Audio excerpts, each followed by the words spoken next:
We as prosecutors have to undo the harm that we've caused to create mass incarceration. We've been tough on crime. What is our return?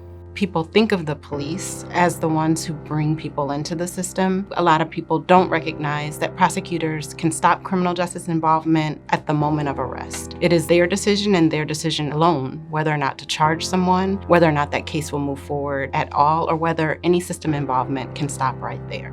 Going to jail, going to jail, going to jail. Getting out, going to jail, going to jail, going to jail. It's the same cycle. And eventually, if I'm constantly going to jail, my son gonna go to jail. We can't arrest our way out of the problem. We're not going to incarcerate our way out of the problem. Those things have been shown to be ineffective, empirically. We know. You get discussions around criminal justice reform now, and they are bipartisan discussions. People on both sides of the aisle understand the system is broken. That's not even up for legitimate debate.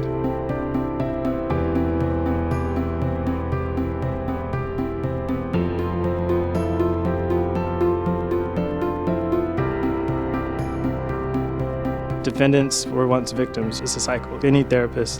They need to sit down, talk to somebody because they've been through trauma. One way to break the cycle is just by getting them the help they need. Somebody does, community service. They take anger management class. They meet with a therapist. They do everything we ask. We dismiss their case. It's a full circle way to just give people a second chance. Public safety is our first priority. We put resources in place for the people who get accepted into the program for them to be successful, whether that's employment, you need a GED, you may need some kind of counseling, drug counseling, anger management.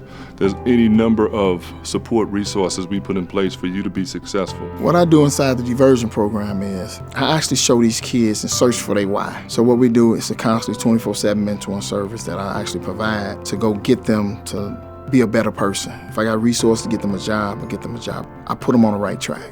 I was required to do community service and stay out of trouble. The whole thing is that they're giving me an extra chance and to change my future, and I shouldn't be doing anything to jeopardize that. You have to work for it, you gotta pay attention, and that's what the program really instilled in me, to be responsible. I'm gonna be helping out whatever I can. I just want that same opportunity for the next person. Just gotta know that somebody cares and somebody want better for you. Just like I want better for my son or my siblings. Just makes me wanna give back. Right now, I'm currently a TIG welder.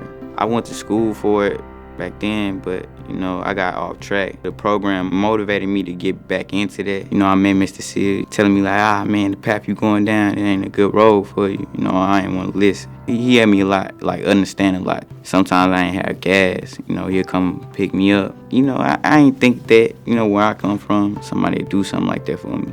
The system is not serving not just those who are accused and brought into it, but victims who've suffered harm and who need something better than what we offer to create safety and wholeness in ways that the system does not. Kids do not belong in jail. They need to have a chance. It's a program meant to give people a second chance. So if a person has a bad day, they don't necessarily get thrown away in jail for the rest of their life, and instead are able to have a second chance to try to contribute to society and live a nice life. If you believe that a person can change, it's the right thing to do to give that person an alternative.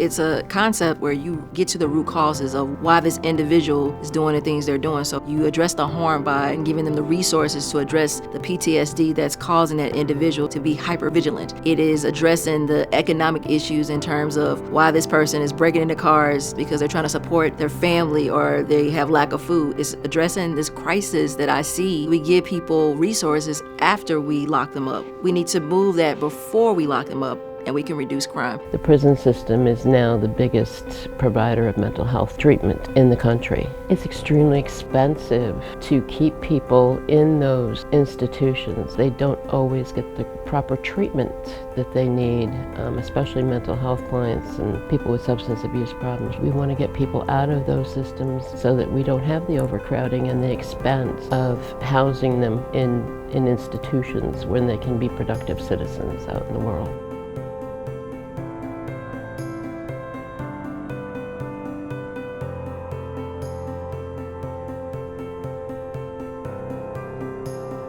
As a matter of political currency, it's always good to talk tough on crime, but what really works in a community that's trying to rebuild itself and change lives and change the direction of a community is something like diversion. We've seen the impact in individual lives that necessarily affects more than just that individual life. It's families associated with that individual, it's the children of that individual. When they successfully complete the program and have that cage dropped, it clears a major hurdle for them relative to employment, housing, education, depending on which institution they're applying to. It makes a major difference in the kinds of choices that are available to an individual once they successfully complete this program.